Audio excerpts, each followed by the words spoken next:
انسان کا بہت بڑا دشمن اس کا غصہ ہے۔ پاک ہے وہ رب جو برداشت سے بڑھ کر دکھ نہیں دیتا، مگر جب سکھ دیتا ہے تو انسان کی اوقات سے بڑھ کر دیتا ہے۔ علم ایک درخت ہے، الفاظ اس کے پتے ہیں اور عمل اس کا پھل ہے۔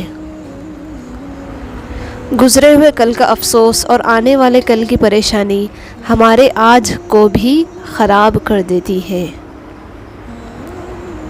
آزمائش کتنی ہی طویل کیوں نہ ہو، صبر کے صلے ہمیشہ ہی خوبصورت ہوتے ہیں۔ جس کا ارادہ برا ہوتا ہے اس کا تیر خود اسی کی طرف پلٹتا ہے۔ ایسے لوگوں کو کبھی اپنی ترجیحات میں کبھی شامل نہ کریں جو آپ کو تب میسر ہوں جب انہیں کوئی میسر نہ ہو۔